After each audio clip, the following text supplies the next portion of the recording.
Just over 2 years ago, here in Tahrir Square, an outpouring of joy and relief at the ouster of Egypt's former dictator, Hosni Mubarak. Amongst those swept up on that tide of emotion, Mohamed ElBaradei, the Nobel Peace Laureate and former head of the IAEA, who'd returned to his country to lead calls for the president's ouster. Today, the country has a new leader, but many contend that under Mohamed Morsy, nothing has changed. And in an increasingly divided nation, ElBaradei and his opposition secular bloc accused the president of hijacking the ideals of the popular uprising. Despite calls by the president for national dialogue, ElBaradei has, at least until now, refused to negotiate. The polarised atmosphere only heightened after a recent fatwa issued by a hardline Egyptian cleric against Morsy's opponents.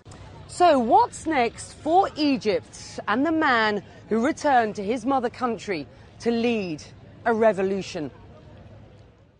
Do you want Mohamed Morsy to step down?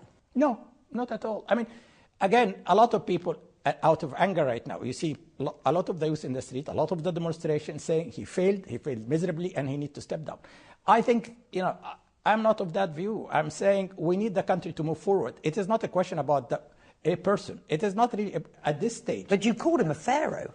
I called him a pharaoh, and he can maybe reform himself and become a Democrat.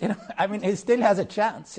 Being an elected president, it's like a driving license. It is not for life. If you make horrible traffic accident, I mean that driving license you will be stripped out of it like Mubarak did. I put this to you: better the devil you know than the devil you don't. Many people since I've been in Egypt have said to me, we would have been better off with Hosni Mubarak.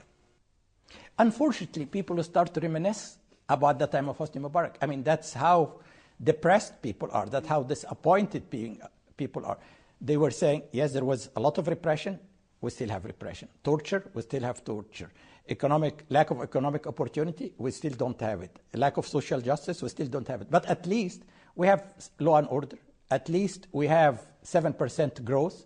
And so people are saying, well, maybe we would have been better off. But nobody is saying, Mubarak, I mean, there was a... Bring him back. No, there was an uprising against Mubarak. But the writing in the wall also for Mr. Morsy, that, if he doesn't shape up, people are not going to, to sit around and commiserate. Is this a failed state, Mohamed? It is right now, it is a failed state. We are very much on the list of the failed state. I think we were number 45 last year. We are now number 31. I mean, it's not the greatest honor to be on the failed state. But by all by all governance indicators, as I mentioned, law and order, political participation, economic opportunities, respect for human rights, we are a failed state. The economy we are about to default probably in 2 or 3 months. Law and order we are turning into a militia-like state. I mean, we are a failed state, but we can switch it. You've called for national consensus, though in the past you've rejected national dialogue. Why are you doing that now? I never rejected national dialogue, Becky. I mean, as I said, a month and a half ago, I was in Brazil. Mr. Morsy called me. I came back. I had an hour meeting with him. All the other political opposition figures had a meeting with him. We never opposed a dialogue. I mean, this is our only salvation, is to work together. But as I said, as I have always said in my life, you have to be, before you step into a political dialogue or into a dialogue, you have to make sure that there is good faith. Would you welcome more overt US support for your opposition movement, or do you think that would be counterproductive?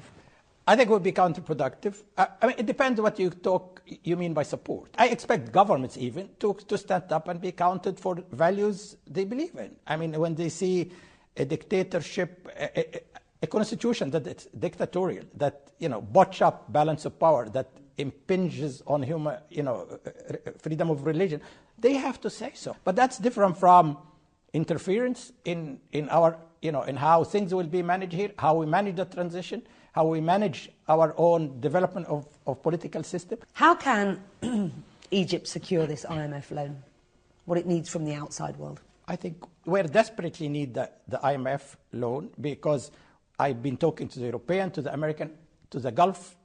Nobody is putting money here until we get the IMF loan. So, but for that, the IMF, as a professional, they need to make sure this is a certificate of trust in the Egyptian economy. They need to see that the economic fundamentals are in the right direction. And right now, they are all bust. You're back. It's been a long couple of years for you, and you now have a fatwa against you.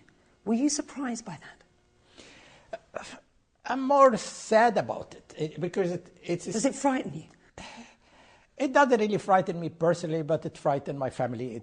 Of course, it restricts my ability to move. But it's sense of sadness I have that we have reached that stage when you are using and abusing religion, for political ends, and we have reached to that level of violence, by providing license to kill in the name of Islam. I mean, it just shows you again how far we need to go to become more tolerant, more open, more inclusive society.